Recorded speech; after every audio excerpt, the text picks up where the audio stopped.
Adrien Léonard, bonjour. Salut Merci, Léo.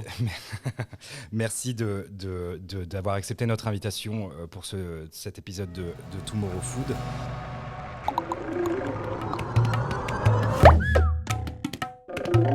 Merci à vous pour l'accueil. Mais, Sympa. on t'en prie, tu vois, on essaye de faire les choses relativement bien. À défaut de traîner dans les bars, on en a recréé un. Beau geste. Et merci pour la grenadine. Oui, ça me fait plaisir. C'est de Sonia, la merci grenadine, beaucoup. je tiens à le dire. Adrien, dans un premier temps, je vais te laisser un peu te présenter, te parler Yes. un peu de toi, s'il te plaît. Ok, eh bien, écoute, merci encore Léo et la réserve et Studio Majorel pour l'accueil. Donc Adrien Lenard, 31 ans, il y a 4-5 ans, je me suis retrouvé un peu par le plus grand des hasards à reprendre une charcuterie à La Cône dans le Tarn en m'associant avec un copain d'école qui s'appelle Louis. On fait coucou Loulou. Salut Louis. Et en s'associant avec les charcutiers qui reprenaient la charcuterie, donc Jean-Jacques et Marie-Marie, que je salue également. Voilà. Et on s'est retrouvés par hasard. Je dis par hasard parce qu'en fait, avec Louis, on a fait une école de commerce. Donc on n'était pas du tout prédestiné à faire ça. Juste l'envie d'entreprendre dans la bouffe, sans trop savoir quoi faire. Et on s'est retrouvés un peu par hasard. Je ne reviendrai pas sur cet hasard, c'est pas hyper important. Mais on s'est retrouvés à reprendre cette charcuterie avec Jean-Jacques et Marie-Marie. Donc du coup, aujourd'hui, nous, notre métier, c'est de vendre du cochon. Voilà. Et on le vend à qui ? On le vend au chef et au resto. Mais je pense Et qu'on va en quel parler. beau métier, Adrien, Ah, vendre c'est du pas- cochon, on adore. Ok, écoute, très clair. Aujourd'hui, Maison Montalais, c'est organisé comment un petit peu? Parce que de ce que je comprends, il y a un endroit où tu élèves des cochons, puis tu les vends. Alors, sur la partie élevage, c'est pas notre métier. Nous, Ok. notre métier, on est charcutier salaisonnier, c'est-à-dire qu'on transforme. On bosse avec nos éleveurs. Donc du coup, la société, elle se compose, on va dire, de deux parties. La partie transformation à la Cône, dans le Mhm. Tarn. Donc là, du coup, on travaille avec les éleveurs locaux. On achète les cochons aux éleveurs, on récupère les carcasses. Je suis désolé de parler un peu de termes techniques. Et après, on les transforme. On valorise le travail, soit avec de la viande fraîche. Donc là, c'est ce que les chefs vont faire sur de l'échine, de la poitrine, des travers. Soit on transforme la viande pour en faire de la charcuterie, qu'elle soit sèche ou cuite. Et après, du coup, on a pris, quand on s'est lancé, après une petite année de rodage un peu freestyle, parce qu'on n'y connaissait pas grand-chose, on a pris des bureaux et un espace de stockage en banlieue parisienne, à Saint-Denis, qu'on partage avec nos petits copains de Calios et Borderline, la boissonnerie de Paris. Qu'on salue Qu'on d'ailleurs. salue, voilà. Et là, sur cette partie-là, à Paris, il y a vraiment la partie développement. Donc, du coup, la boîte, elle se compose de deux manières. Une partie production dans le sud et une partie, j'ai envie de dire, développement à Paris. Ok, très clair. En janvier 2020, Adrien, ouais, je relis un petit peu mes notes, hein. En janvier 2020, Maison Montalais, vous en étiez où? C'était quoi les projets en cours? Parle-nous un petit peu de ça, s'il te plaît. Bah, nous, en janvier 2020, on l'était, on l'est toujours, on reste quand même une jeune boîte, tu vois, on a 3-4 ans. Donc, du coup, l'idée, c'était on s'était lancé dans un business où on n'y connaissait que dalle. Parce que forcément, comme je te le disais tout à l'heure, école de commerce, on n'avait pas de matière, on n'avait pas de réseau. Donc du coup, il nous a fallu 3-4 ans pour bien comprendre comment ça marchait. Vendre du cochon, ça marche comment? C'est quoi? Est-ce que c'était bon? Est-ce qu'on était au bon prix? S'adresser à des chefs qu'on ne connaissait absolument pas. Puisque du coup, les copains, le réseau, la famille ne bossaient absolument pas dans le milieu. Donc il nous a fallu quand même un grand temps d'adaptation. Et là, j'avais envie de dire que 2020, on voulait vraiment passer la seconde, voire la troisième, voire la quatrième. On était prêt à tout casser. On l'est toujours, mais on y reviendra plus tard. L'idée, c'était de continuer à faire ce qu'on faisait, faire du cochon, bien le faire, élargir le catalogue. Parce que quand tu fais que du cochon, c'est compliqué de bosser avec des chefs, avec des restaurants, quand tu concurrences avec des grossistes, par exemple à Rungis, qui te font tout. Ils te font du bœuf, de la volaille, de l'agneau, du cochon. Et toi, tu arrives, tu ne fais que du cochon. Donc, c'est compliqué pour les chefs de t'intégrer. Donc, le but était de continuer d'élargir le catalogue pour gagner toujours plus de clients dans d'autres univers. Et c'était ça l'objectif. Continuer à bien faire notre boulot, élargir le catalogue, gagner plus de clients en passant vraiment la troisième, la quatrième. Ok. Et est-ce que tu peux nous parler un peu tu parles de chef, Ouais. tes types de clients dans les restaurateurs. Tu bosses avec quel type de resto en général? Alors, du coup, nous, quand on a repris la charcuterie avec Jean-Jacques, Marie et Louis, l'idée, c'était de se dire qu'on voulait valoriser le cochon en le vendant à des chefs et à des restaurateurs. Pourquoi ? Parce qu'on était parti du principe du constat, plutôt, que c'était un animal qui était plus très bien valorisé. Voilà, il arrivait, les gens disaient que c'était mal élevé, c'était mal nourri, tu avais une mauvaise presse. Il y a aussi des problèmes parfois un peu religieux qui font que beaucoup de gens n'en mangent pas. Et nous, on s'est dit, on veut le revaloriser le cochon. Parce que ça reste quand même quelque chose qui est historique en France, qui est dans les traditions depuis Mathusalem. Et on s'est dit, quoi de mieux que des chefs et des restaurateurs pour remettre vraiment le cochon en avant et le valoriser. Et donc, du coup, on est allé les voir. Alors, du coup, les chefs et les restaurants avec lesquels on travaille, j'ai envie de dire qu'ils sont un peu dans notre esprit à nous. Ils sont assez jeunes. Je ne suis pas allé voir des vieux restaurateurs ou des vieux chefs, no offense, je parle vieux dans l'âge, parce qu'ils sont en place, ils ont leurs fournisseurs, et qu'avoir un mec de à peine 30 balais qui connaît rien pour leur vendre du cochon, je me suis naïvement, je vais me faire virer. Il faut que j'aille voir plutôt des petits jeunes, voilà, un peu la mouvance, j'aime pas le dire comme ça, mais un peu dans la mouvance Top Chef, où je me suis dit naïvement, on a à peu près la même tranche d'âge, et ils vont peut-être pouvoir accepter ce discours. Donc du coup, nos clients, c'était des chefs connus ou pas si connus, des petits bistrots très simples, sans prétention, avec une ardoise où tu vois, t'écris à l'ardoise, t'as plus ceci, tu mets cela, un peu l'esprit bistronomie, et surtout bar à vin et cave à manger pour la partie charcuterie. Ok, très clair. Donc du B2B finalement. Ah ouais, alors oui. Alors moi, j'ai pas été assez clair là-dessus. Nous, on ne vend qu'aux professionnels. C'est pas notre métier de vendre à des particuliers. On préfère passer soit par des chefs et des restaurateurs, ou soit, et j'y reviendrai parce que le confinement est passé par là, passer par des épiceries qui vendent du coup à des particuliers. Mais nous, notre métier, c'est de pas du tout vendre aux particuliers. Nous, notre kiff, c'est de faire du B2B et de vendre à des professionnels. Ok, très clair. Si tu veux bien, on va faire un petit pas en arrière et on va mettre les deux pieds dans le plat. On arrive le lundi 16 mars 2020. On annonce à la France entière qu'on passe en confinement total, que les restaurants vont fermer, donc tes clients. Yes. Tu peux nous parler un peu de qu'est-ce que tu as ressenti quand tu as su que quelques jours après, tu allais devoir stopper entièrement ton activité? Alors, c'est un peu bizarre, mais je ne sais pas si je devrais le dire, mais j'ai été en fait assez excité. Je m'explique. On met de côté, bien sûr, tout ce qui est un peu les risques de pandémie, le côté sanitaire et économique qui sont désastreux. Moi, je te parle juste ma réaction sur le moment. J'ai été excité. Pourquoi ? Parce qu'en fait, je l'ai vu comme un défi. Je l'ai vu comme un challenge, d'une part. Et après, je l'ai vu comme quelque chose d'extraordinaire. Finalement, qu'on va jamais vivre une autre fois dans sa vie. Et en fait, j'ai voulu transformer ce truc catastrophique justement comme un défi, un challenge et un truc excitant. Un truc que je me dis... C'est un truc que tu n'avais pas prévu de vivre dans ta vie. Ça va faire en sorte que l'année 2020, elle ne sera pas standard. Ça ne sera pas une routine. Il y a un petit truc qui va pimper ça. Et il faut le vivre comme un défi, comme un challenge. Donc finalement, j'ai été quand même assez excité. Et encore une fois, je préfère, avant que les gens se disent « Oh, quel connard, quel salaud », on met tout de suite de côté les risques sanitaires et économiques. Moi, c'est vraiment juste le côté genre « Ah ouais, d'accord, tu veux jouer à ça, bah vas-y, tu sais quoi, ça m'excite, on va relever le défi avec Loulou. » Il faut se réinventer. Et après, je te cache pas que ça a été le premier sentiment. Et après, il y a d'autres problèmes qui sont arrivés par la suite où je me suis dit, oula, comment je vais gérer ça ?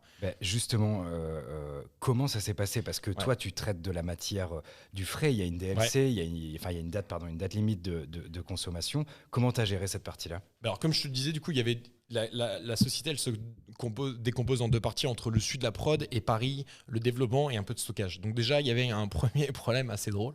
Ça a été, qu'est-ce qu'on va faire du stock à Paris ? Parce que du coup, comment on fonctionne ? On découpe, on transforme et après, une partie de la production monte dans les locaux dont je te parlais à Saint-Denis pour justement simplifier la logistique. Et là, ça faisait partie un peu de l'évolution qu'on a eue dans la boîte. Au début, on envoyait tout depuis le sud en disant c'est trop cool, départ direct, exploitation, génial. Sauf que bon, les chefs, quand tu leur dis ça arrive dans 5 jours, les mecs, ils t'ont rigolé. Voilà. Donc, du coup, on a aussi un peu évolué là-dessus. Donc aujourd'hui, on était capable de livrer tous les jours de la semaine, comme un mec à Rungis. Et là, on se dit, qu'est-ce qu'on va faire de toute la cam qu'on a dans les frigos ? Et surtout, ce qui est assez drôle, et je reviens un peu là-dessus, je crois qu'il y a une annonce de la fermeture des restos le samedi. Exactement. Là, on parlait du lundi 16, mais déjà le samedi 14, on dit les restos vous fermez. Sauf que nous, le samedi, le camion il est déjà parti depuis le sud pour arriver à Paname. Et le lundi matin, quand le transporteur frais arrive et qu'il ouvre le truc et qu'il y a les 3 ou 4 palettes, je crois, de cam qui arrive, limite le chauffeur qui nous connaît, parce que c'est le même mec qui nous livre depuis le tout début, il s'est tapé une barre. Il nous a regardé en mode, mais les gars, qu'est-ce que vous avez fait ? Sauf que le problème, c'est que la viande était déjà découpée, les cartons ils étaient faits, le camion il était parti le vendredi, quand ils annoncent le samedi. Bon. Donc là, déjà, tu te dis, qu'est-ce que je vais faire de toute la cam ? Donc là, j'ai fait un peu le vendeur de tapis, j'ai appelé tous les clients, tous les copains qui restaient ouverts et qui ont essayé de nous aider. Les clients qui allaient fermer, mais qui voulaient aussi prendre pour leur conso perso. Et après, on a fait un système de colis cochon qu'on a refait à ce deuxième confinement, mais je pense qu'on y reviendra plus tard, où on a dit, ok, bon, écoute, on va tout portionner comme un petit commerce. On va faire des petits colis cochons de 50 balles, on va mettre un peu de tout et on va faire diffuser ça aux copains. Et résultat, il y a, j'ai envie de dire, 2 tiers ou 3 quarts de la cam qui a réussi à partir comme ça la première semaine. Et après, la chance qu'on a, et surtout dans le cochon, c'est que tout est bon dans le cochon. Donc du coup, qu'est-ce qu'on a fait ? Avec la fin de la cam, on l'a refait partir dans le sud pour justement la transformer. Je parle de la viande fraîche, pour la transformer, la valoriser, la transformer en charcuterie. Très bien. Et après, le sud, le sud, on a fait la même chose dans le sud. Et après, on a réduit la voilure sur le nombre de cochons qu'on achetait à nos éleveurs pour les transformer. Voilà. Donc ça, c'était la première. Et après, la deuxième, et je pense qu'on y revient plus tard, c'était de se dire, bon, maintenant qu'on a vidé les frigos, qu'est-ce qu'on fait ? Parce que là, à l'heure qu'on on a le droit de le dire qu'on est en novembre. Bien sûr, oui. Voilà. Actuellement, on est en plein deuxième confinement. Exactement. Et on est à la fin de la première semaine de ce deuxième confinement. Exactement. Donc là, je te parle de quand on était à la fin de la première semaine du premier confinement. Donc on est dans le même délire. Cette semaine, on a bossé. Donc la première semaine du confinement, on a bossé. Cette semaine du deuxième, on a bossé. Même système. J'ai appelé les copains qui restent ouverts, qui me prennent de la cam. Je refais des colis cochons pour les copains. La cam part. Mais là, maintenant, qu'est-ce qu'on va faire ? Donc, pour le deuxième confinement, je pense qu'on va en parler plus tard. Je ne vais pas trop anticiper. Et pour le premier, là, ça a été compliqué. Ça a été compliqué parce que la plupart de nos clients, 90% de nos clients, voire plus, étaient fermés. Je te l'ai dit, on bosse qu'avec des chefs et des restaurateurs. Ils ont la plupart fermé ou d'autres se sont inventés. Mais là, ça a commencé à pluie du cul parce que j'ai vidé les frigos, c'était cool. Je suis excité parce que c'est un nouvel challenge, c'est cool. Mais il n'y a rien à faire. Il n'y a rien à faire parce qu'ils sont tous fermés. Voilà. Ouais. Donc, on a réussi à s'occuper et à se bouger le cul pour essayer de trouver de nouveaux clients.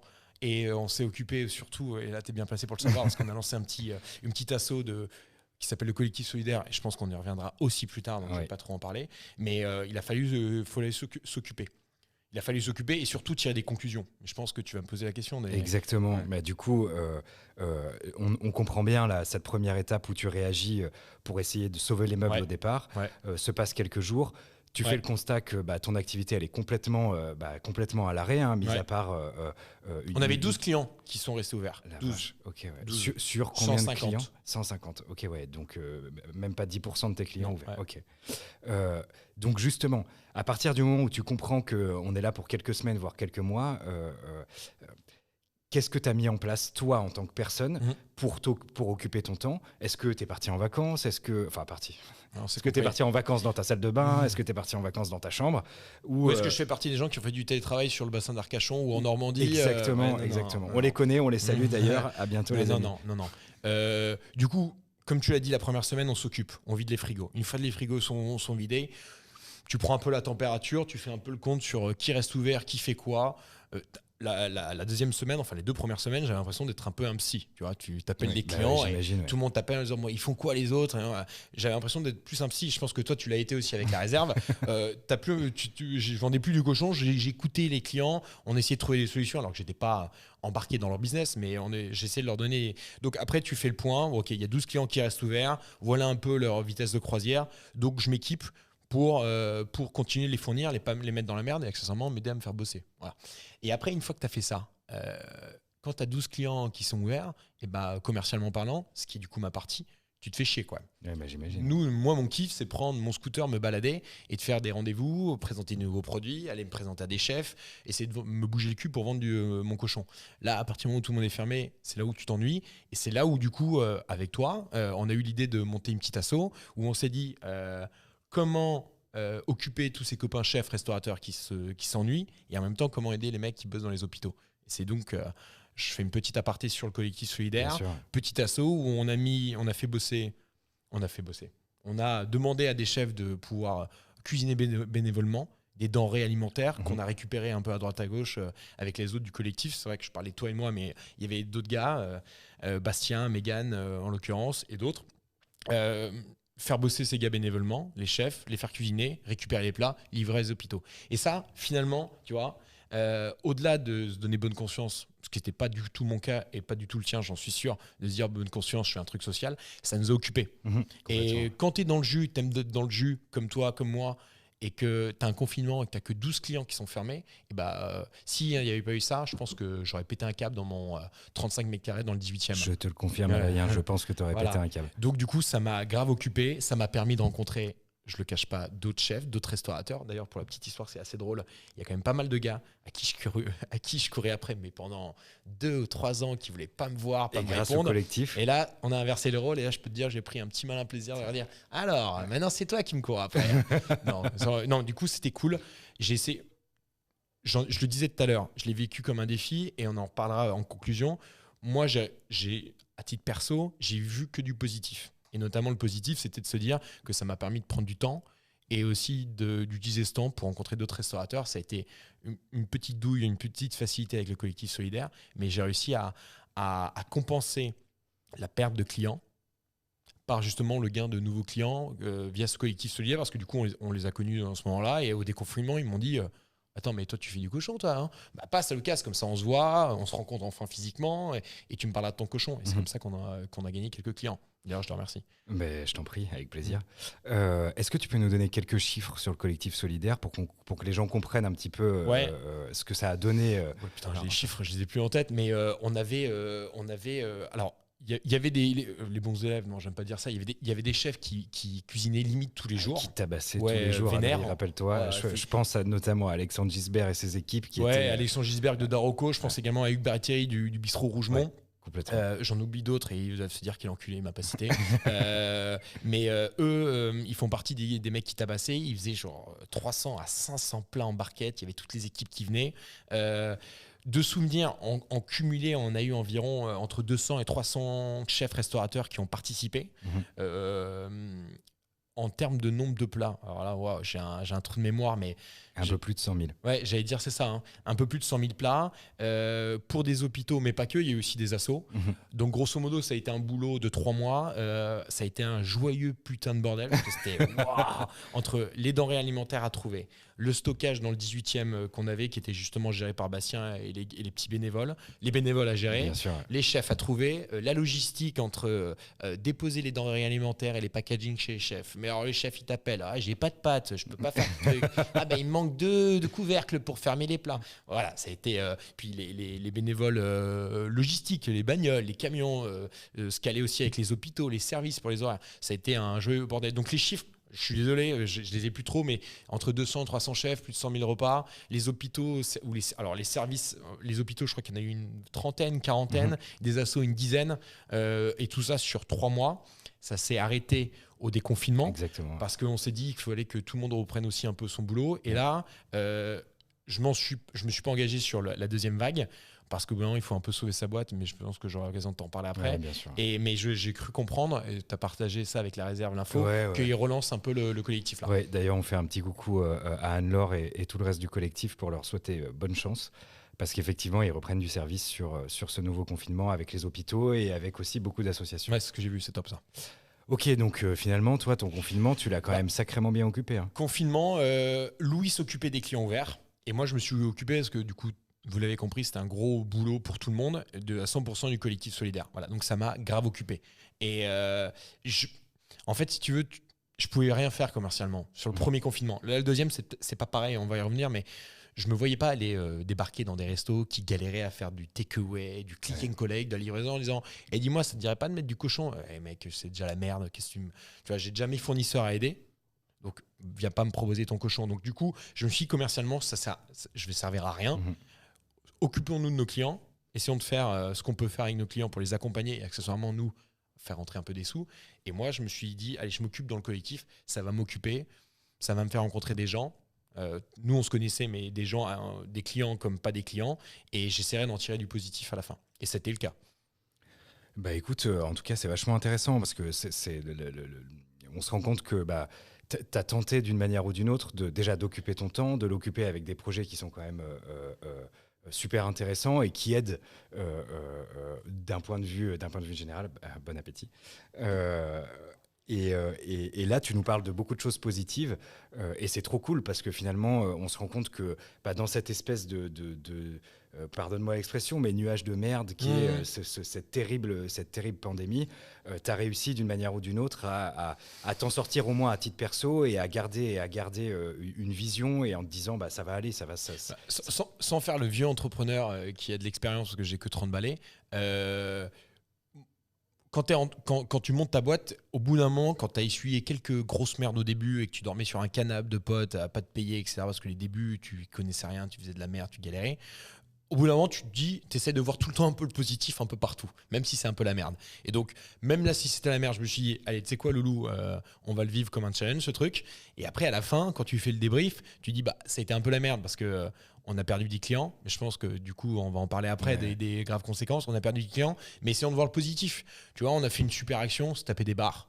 on a rencontré des gens, on a réussi à faire parler de nous, on a gagné de nouveaux clients, on a pu se poser sur des sujets de fond dont on s'était jamais occupé. Et d'ailleurs, on a vu des trucs, on s'est dit, mais en fait, on est vraiment des buses. On le dira à personne ça, mais on était des buses, on l'a pas vu. C'est tous ces genres de to-do que tous les mecs font et tu te dis, je le ferai plus tard. On les connaît nous aussi. Voilà, là tu as pu les faire et c'était un mal pour un bien. Et moi, à titre perso, sur la partie commerciale, quand tu essayes de vendre du cochon ou que tu essayes de vendre n'importe quoi, tu es toujours un peu en panique. Tu sais, est-ce que lui, je suis allé le voir? Est-ce que je suis allé le voir? Parfois, tu as ton associé qui dit, attends, et lui, pourquoi tu es toujours un peu en mode panique, toujours dans le jus, c'est cool. Et là, en fait, finalement, il y avait un côté genre, ouf, peinard. Je sais qu'il n'y en a que 12 qui sont ouverts. Petite pause. Il n'y a pas de pression de se dire, attends, est-ce que Patrick, il a passé commande? Pourquoi Michel, il passe plus commande? Oh, je ne suis pas allé voir Thibaut. Là, tu es peinard. Il n'y en avait que 12 qui étaient ouverts. Tu n'avais pas plus de pression sur, sur la partie stressante commerciale. Et là, pour le coup, moi, j'ai un peu kiffé cette partie-là. Voilà. Ok, bon, beaucoup de positifs. Maintenant, on va aborder un peu les sujets qui fâchent. Hein. J'imagine bien que... il y en a quand même quelques-uns. Hein, parce que les mecs, ils doivent se dire, l'autre, c'est vraiment un sadomaso. Le mec, dès qu'il y a un confinement, il kiffe ça. Non, mais on le sait, Adrien. On le sait que t'aimes les choses, les mauvaises choses. Non, mais ouais, du coup, j'imagine qu'au-delà de ça, il y a forcément eu des moments un peu difficiles. Il y a peut-être eu des décisions à prendre. Est-ce que tu peux nous partager un petit peu sur cette partie-là? Il n'y a pas eu de graves décision à prendre du style on doit se séparer de quelqu'un, on doit vendre un truc, on doit arrêter de se payer. Le truc le plus compliqué, ça a été la gestion des clients. On a perdu des clients.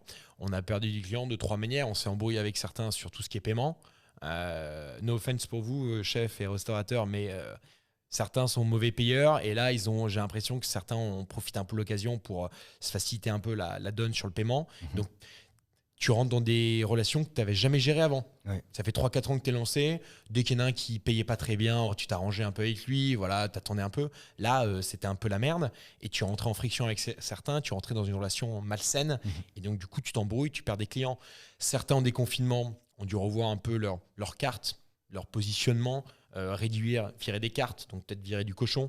J'ai plus d'exemples en tête, ou d'autres, ressourcer des nouveaux types de produits et aller un peu plus au prix. Donc, on a perdu des clients là-dessus. Et ça faisait, surtout quand c'est du top 5 de tes clients, là, tu fais un peu la gueule. Mais c'était le jeu. Et du coup, la décision la plus dure à prendre, c'était de se dire avec Louis, en fait, il ne faut pas qu'on se dise que c'est la merde et qu'on aille et qu'on baisse notre froc, excuse-moi du terme. Il faut juste qu'on se dise, écoute, c'est la merde, c'est leur choix. Ils ont été transparents avec nous, ils ont joué le jeu, ils nous l'ont dit, ils nous ont proposé de faire un effort, sinon c'était dehors. Voilà, nous, on suit notre ligne directive, on fait du bon cochon français, on ne baisse pas notre froc comme ça, donc terminado. Et peut-être, qui sait, dans 6 mois, dans 1 an, dans 2 ans, quand ça ira mieux, les mecs reviendront vers nous, on se retrouvera et on rebossera ensemble. Donc la décision la plus dure, c'était de garder notre ligne directrice et pas faire offre low cost. Voilà. Parce que je pense que tu peux facilement tomber là-dessus. Il faut payer, il faut payer tes gars, il faut payer des prêts, il faut payer du camion, il faut payer des trucs. Donc je peux comprendre qu'il y a des mecs qui se disent, bon, pas le choix, offre low cost. Nous, le plus dur, c'était de se dire, non, on change rien. Limite, en fait, on va faire un autre truc. On va aller encore plus loin dans la qualité, quitte à... C'est pas le cas aujourd'hui, mais peut-être à augmenter nos tarifs parce qu'on va aller plus loin. Voilà. Et donc, du coup, les conséquences, ça a été perte de clients. Compensé avec certains qu'on a gagné grâce au collectif solidaire et un peu la visibilité qu'on a réussi à avoir. Ok, très clair. Et aujourd'hui, du coup, en termes de croissance, est-ce que on arrive gentiment mais sûrement à la fin de l'année, une année quand même assez particulière. Est-ce que tu as réussi à maintenir, j'imagine que tu n'es pas dans les objectifs que tu avais prévus au départ, mais est-ce que tu considères cette année comme une catastrophe ou est-ce que tu as réussi à t'en sortir et tu as sauvé les meubles d'une certaine manière? Alors, ce n'est pas une catastrophe. Je ne pourrais pas parler de sauver les meubles puisqu'on est toujours en croissance. Alors, nous, on clôture fin septembre. Donc, du coup, on a déjà clôturé le dernier exercice. On est en croissance. On fait pas le chiffre qu'on voulait faire, où on avait un chiffre symbolique à attendre de CA, mais on ne l'a pas atteint. Mais j'ai envie de dire, au vu de ce que la menée de merde qu'on a vécu et du chiffre qu'on fait, de la croissance par rapport à l'année dernière, on est hyper content. Pour donner un ordre d'idée, sur la période mars, avril, mai, qui correspond grosso modo au confinement, déconfinement, on fait 5% de plus que la période de mars, avril, mai de l'année dernière. Ah oui. Donc c'est cool. Je pense qu'elle est liée à deux points. Premier point, on reste quand même une jeune boîte. Donc c'est j'ai envie de dire naïvement, c'est plus facile parce que quand tu es une jeune boîte, il y a encore beaucoup de choses à faire et tu as généralement des chiffres de croissance qui sont un peu plus exponentiels versus quand tu es une boîte qui est installée qui a 10-15 ans, voilà, qui doit être plus compliqué pour eux. Et après, comme on a essayé de continuer de se bouger le cul et que nos petits clients, nos 12 clients dont je te parlais, qui sont restés ouverts, ont cartonné, ça a réussi à compenser. Voilà. Donc les conclusions de ce dernier exercice, c'est on est toujours en croissance, on a à peu près gardé le même nombre de clients.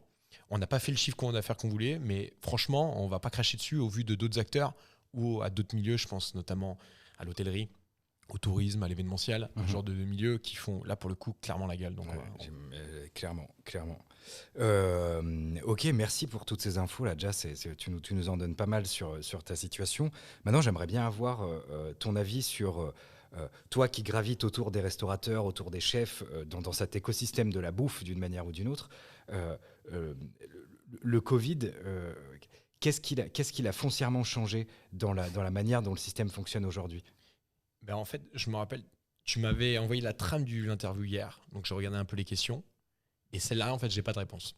J'ai pas de réponse parce que je suis un peu paumé. Si tu veux, je me dis qu'au premier confinement, il y a eu un peu un élan. Finalement, peut-être tout le monde a pensé un peu comme moi, le côté excitation, challenge, un peu résistant, révolutionnaire. On se bouge le cul pour se débrouiller, faire un autre métier. Je suis chef, je me retrouve à faire de l'emporter et de l'épicerie, par exemple. Tu vois. Je pense à Thibaut Spivak d'Anona, bâti dans le 17e. Il a un restaurant gastronomique qui prétend éventuellement, je l'espère, je touche du bois pour lui, à avoir une étoile. Il s'est retrouvé à faire de l'emporter et de l'épicerie où il vendait nos charcuteries. Voilà. Donc ils changent de métier. Au premier confinement, je pense qu'ils l'ont vécu comme un petit genre, allez, c'est quoi allez, en avant Guingamp, on change de métier, on se bouge le cul. Là, le deuxième confinement, j'ai l'impression que certains ne le vivent pas de la même manière. Ils le vivent plutôt comme un peu un ras-le-bol. C'est-à-dire, en gros, je le fais une fois, changer de vie, changer de métier. Je ne vais pas le faire deux fois au bout d'un moment, surtout qu'ils ont bien galéré depuis le confinement. Donc, c'est quoi les conséquences? J'en ai aucune idée. À un moment, je me suis dit, les gens vont changer de mentalité et changer leur manière un peu de consommer. Et le résultat est que j'ai l'impression que ce n'est pas trop le cas. À un moment, j'ai un peu peur que les chefs et les restaurateurs changent aussi leur manière d'acheter et de consommer et de gérer leurs achats, comme les petits exemples que je t'ai donnés. Et au final, pas tant que ça au final. À l'inverse, ils veulent plutôt aller vers de la qualité. Oui, mais ça veut dire que tu avais peur que finalement ils en grosso modo, je me suis dit chez les leaders qui vendent du cochon de pas très bonne qualité. Je me suis dit, grosso modo, pour te donner un exemple, moi les chines de cochon, donc les chines, partie un peu noble du cochon, je suis à 9 balles. Voilà, je suis ni trop cher ni pas cher. Je me suis dit, maintenant ils vont se bouger le cul pour aller pour acheter du 7 ou du 6 balles. Voilà. Alors que les particuliers qui vont aller au resto vont être beaucoup plus sensibles à d'où elle vient ton échine de cochon. Ouais. C'était ça un peu ma vision, j'avais un peu peur. Et au final, j'ai l'impression que les gens, c'est un peu horrible de dire ça, ils n'ont pas tant évolué. Ça les a pas fait tant évoluer ça, le confinement, alors que, et à la limite ça me va un peu mieux, les chefs, eux, sont beaucoup plus sensibles. Moi, depuis le déconfinement, j'ai un nombre de questions sur comment on élève les cochons qu'on travaille que j'ai jamais eu auparavant. C'est vrai. C'est un truc de ouf. Avant, j'avais une fois par trimestre un mec qui me posait. J'ai l'impression que c'était limite un mec, un inspecteur des impôts qui me posait des questions sur. Limite, il me demandait le nom de chaque cochon que j'abattais et que je transformais. Là, aujourd'hui, il y en a toutes les semaines qui s'intéressent à ça. Et je trouve ça cool. Ce qui est une très bonne chose. Hein. C'est une super bonne chose. Moi, le seul truc qui m'inquiète, c'est est-ce que les gens qui vont dans le resto, est-ce que les gens, les particuliers, les Français, est-ce que ça les a fait évoluer dans leur manière de consommer? Au tout début, au premier confinement, tout le monde s'est dit oui. Je te donne un exemple et ça résumera et ça clôturera un peu. C'est pour ça que je suis un peu paumé sur c'est quoi l'avenir. On a un copain commun qui s'appelle Arnaud Billon, qui est éleveur de vaches Salers dans le Perche. Il a lancé une société qui s'appelle À la Vache, où il source des éleveurs de sa région et les vend aux professionnels. Et il a fait des colis de viande pour les particuliers. Okay. Au confinement, il s'est fait exploser. Tous ces colis producteurs ont cartonné, à tel point que tout le monde s'est dit « Ah, enfin, les mecs vont pouvoir réaliser le travail d'un producteur, la qualité d'un produit. » Et no offense, je ne suis pas là pour faire la guerre à la GMS, mais ils vont arrêter d'aller faire leurs courses, sans citer des enseignes, à des petites enseignes du coin pour acheter de la merde. Voilà. Et au déconfinement, il a continué de livrer ses derniers petits colis et il me raconte une anecdote, j'espère qu'il ne m'en voudra pas si je raconte ça, mais ça illustre bien. Le livreur file le colis à un particulier. Et le particulier dit au livreur « Ah bah c'était cool, merci encore. Bon bah du coup maintenant on va arrêter de se voir. » Et le livreur regarde, fait « Mais pourquoi tu me dis ça? Enfin pourquoi vous me dites ça?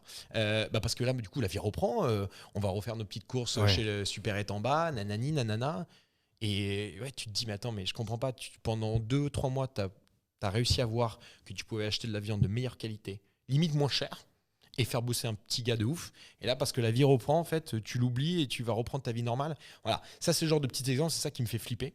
Et c'est là où je me dis, je ne sais pas comment le milieu de la restauration va évoluer parce que je ne sais pas comment les gens, est-ce qu'ils vont réellement changer. Voilà. Et sur le milieu de la restauration, il y en a qui disent, bon, bah, du coup, les chefs vont devoir un peu réfléchir à changer leur métier.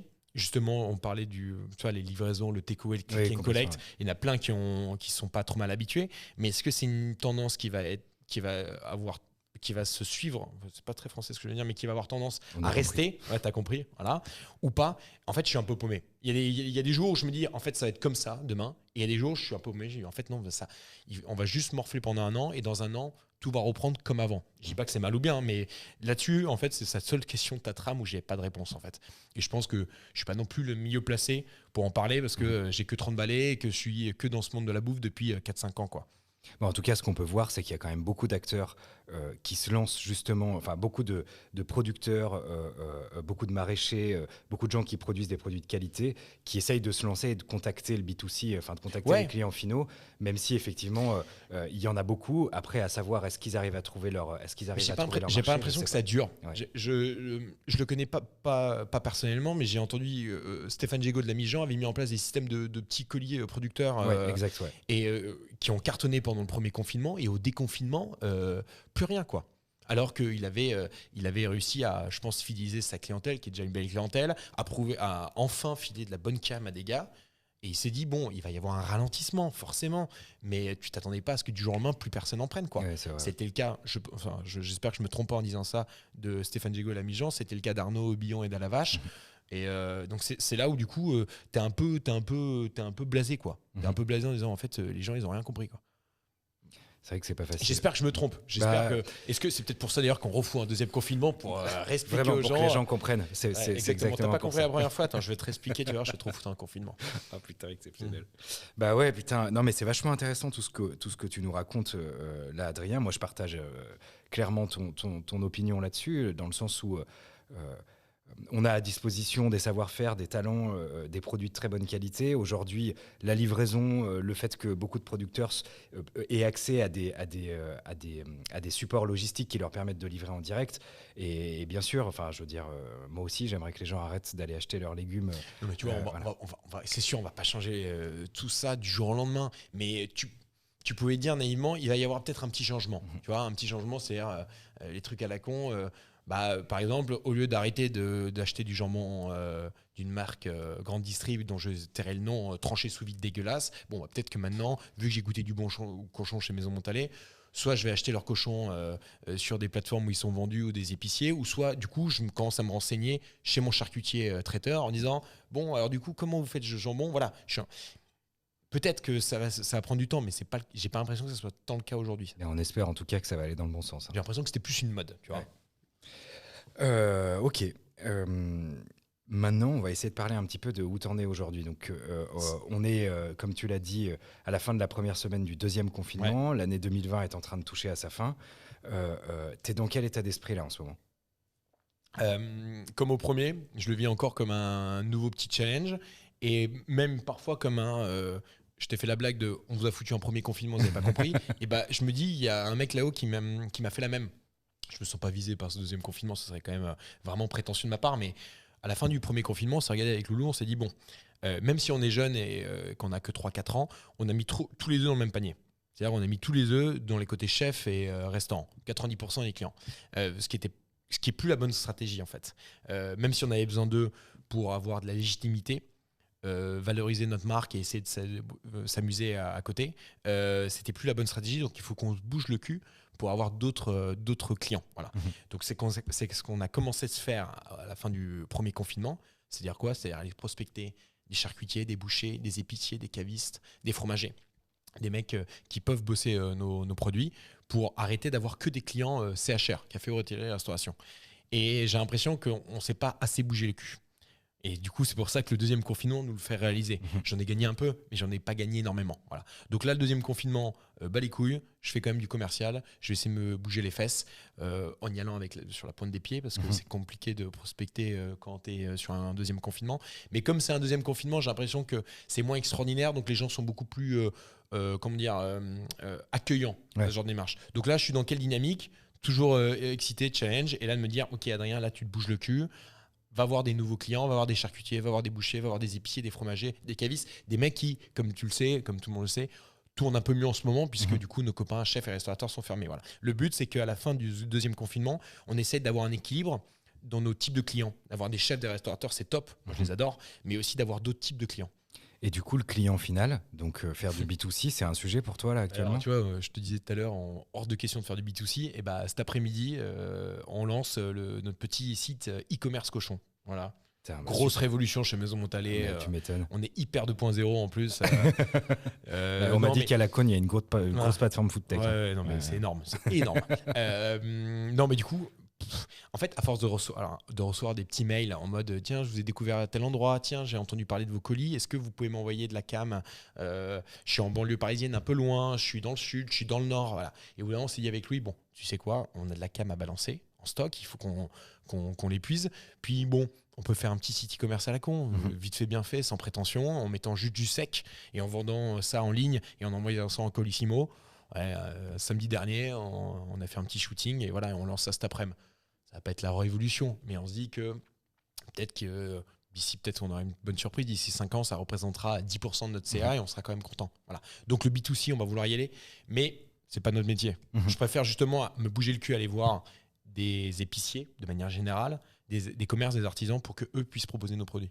Ok, très bien. Donc le B2C, c'est une opportunité que tu souhaites saisir pour essayer de te diversifier, mais c'est pas non plus l'objectif principal que de devenir une boîte une marque qu'on pourra retrouver demain dans des supermarchés ou ce genre de choses. Supermarché, sûr que non. Merci. Ça, c'est top. Ça, là, c'est pas possible. Déjà, c'est pas ma conviction personnelle. Puis en plus, si je fais ça, je suis mort. Je perds tous mes clients. Ouais.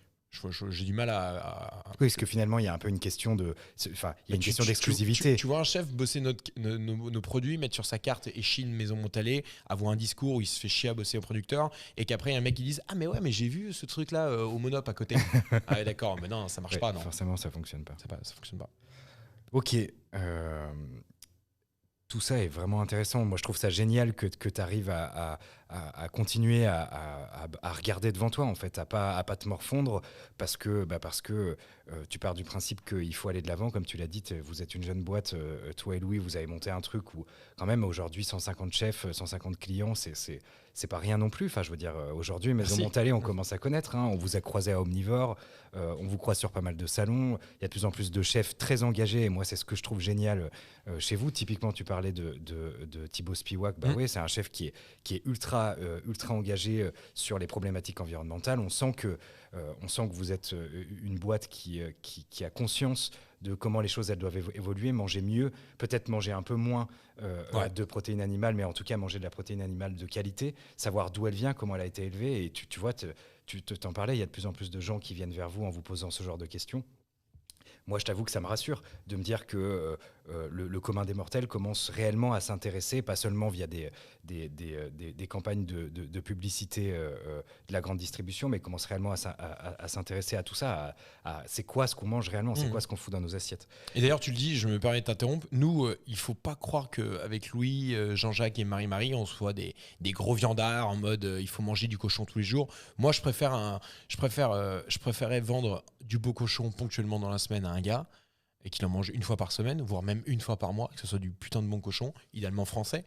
We're in France, we speak French, plutôt que tu vois qu'il en achète toutes les semaines et que ça soit de la merde. Voilà. Ouais. On n'est pas du tout dans un délire. Et là, c'est un petit message pour nos amis véganes, végétariens, etc. Voilà, on fait du cochon, on aime le cochon, mais on n'est pas en mode défenseur de la cause viandard à 100%. On veut juste valoriser du bon cochon français et expliquer aux gens que ça c'est bon, ça c'est pas bon, ça c'est pas notre mentalité. Je prends l'exemple du jambon blanc sans nitrite. Voilà, ça fait un moment qu'on bosse dessus. On voulait en sortir un vrai sans nitrite, 100% naturel. Voilà, ça fait partie de nos petits kiffs. Et si on doit en vendre 10 fois moins que si on avait fait un industriel moins cher et qui reste tout le temps rose nickel, ça nous intéresse pas notre truc. Putain, Adrien, c'est trop beau ce que tu dis. Ouais, c'est beau. Putain, j'ai une petite larme. Ça me permet d'embrayer un peu sur ma dernière question. J'aimerais avoir un peu ton avis sur comment est-ce que tu vois la suite. Je sais que c'est une question extrêmement large. Toi, tu bosses dans le monde de la bouffe, tu vois. Je veux dire, tu es au quotidien avec des restaurateurs, avec des mecs qui produisent, avec des mecs qui vendent. Tu vis dans cet écosystème-là qui est quand même assez particulier et qui, je pense, est en pleine mutation. J'aimerais bien avoir un peu ton avis sur c'est quoi la suite. Alors, comme je te l'ai dit tout à l'heure, je n'arrivais pas à répondre vraiment à cette question. Par contre, je peux te dire quelle suite j'aimerais avoir. Ça, c'est une bonne chose. Pas pour moi, tu vois, même pour l'environnement de manière générale. Moi, j'aimerais une suite où les mecs déjà prennent 10 fois plus de plaisir à se trouver dans un bistrot lambda avec une carte très simple et qui réalisent la chance qu'ils ont de se trouver dans un bistrot avec une ambiance, voilà, et qui se disent putain, on a vécu une année où on pouvait pas se retrouver entre potes, entre familles ou juste à deux, et là juste d'être dans un petit bistrot sans prétention bien, on est putain de bien. Voilà. Ça me ferait kiffer déjà que les gens réalisent. Une chance, c'est un peu cliché de dire ça, mais juste le kiff d'être dans ça. Donc j'aimerais que les gens réalisent ce kiff-là, j'aimerais qu'ils soient un peu plus regardants sur la cam qui travaille. Ça permettrait du coup à des restaurateurs de bosser la meilleure cam, de bien la vendre, puisque le client est capable de la payer, qu'ils fassent un peu plus attention à ce qu'ils mangent, que ce soit en course ou dans les restos. Et après, côté resto, je pense que en effet, il ne faut pas qu'ils délaissent le côté click and collect, takeaway, livraison. Après, attention, il y en a qui ne peuvent pas être adaptés. Je pense au gastro, c'est pas possible. Mais quoique, il y en a qui le font. Il y en a qui le font et apparemment, ils le font même très bien. Et c'est hyper intéressant en termes de rapport quantité, qualité, prix. Ils arrivent à faire un packaging qui a de la gueule. Donc, si ça, ils peuvent le mettre en place au détriment de systèmes de livraison qui sont dégueulasses et qui n'ont pas lieu d'être et que ça peut les compenser, les remplacer, why not? Donc, du coup, j'ai envie de dire des consommateurs qui sont un peu plus regardants sur ce qu'ils mangent, sans partir dans les clichés. Voilà, je veux pas que les mecs disent je mange que français. Non, juste intéresse-toi, pose des questions, regarde, cultive-toi juste sur les saisons, l'origine du produit, etc. Des restaurateurs qui du coup peuvent plus se faire kiffer, arrêter forcément de regarder les prix, les marges parce que ils sont dans la merde, et qui commencent à s'intéresser à de nouvelles opportunités comme le takeaway, comme le click and collect, comme la livraison. Voilà, parce que comme moi pour le site internet, tu vois, pour les particuliers, ça représentera peut-être 5, 10, peut-être beaucoup moins que leur chiffre d'affaires, mais au moins ça sera toujours un petit plus, un moyen de les faire connaître et de pouvoir manger leur bouffe alors qu'ils sont les mecs qui sont à l'opposé, quoi. Ce serait un peu ma vision idéaliste. Je pense que c'est pas si c'est réalisable, Adrien. Si candide que ça. Je pense que c'est réalisable sans partir dans des clichés, voilà. Voilà. C'est aussi grâce à des gens comme vous que tout ça va pouvoir se passer, grâce à des gens qui sont soucieux de la manière dont ils produisent, de la manière dont ils transforment, de la manière dont ils communiquent, parce que c'est vachement important. Enfin, tu vois, si tu te dis pas que ton cochon il a été élevé de telle manière pendant tant de temps, nourri avec ça, qu'on l'a transformé comme ci, qu'on le transforme comme ça, les gens ne le savent pas. Donc c'est finalement un peu, t'as presque un rôle d'éducateur aussi d'une manière ou d'une autre auprès des restaurateurs qui eux derrière vont retransmettre ce savoir au client final. Hein. Écoute, je sais pas si on a un rôle d'éducateur, en tout cas si on l'a. Si t'as un rôle d'éducateur, Adrien. Ça c'est vraiment cool ça. Non, mais nous avec Louis, Marie et Jean-Jacques, on le fait pour notre kiff et perso. Voilà. Si après on peut apporter une petite pierre à cet édifice dans le monde du cochon, mais dans le monde de la viande, voire forcément on est content, on va pas se mentir, mais on le fait déjà à titre perso, c'est notre kiff. Voilà. Magnifique. Écoute Adrien, je pense qu'on va s'arrêter là. C'est bon, du coup maintenant on va pouvoir passer au bar directement. Voilà, exactement. Merci à toi, je te dis à très bientôt. Merci encore de la part de la réserve et du studio Majorel. Merci à vous pour l'accueil les gars. On t'en prie.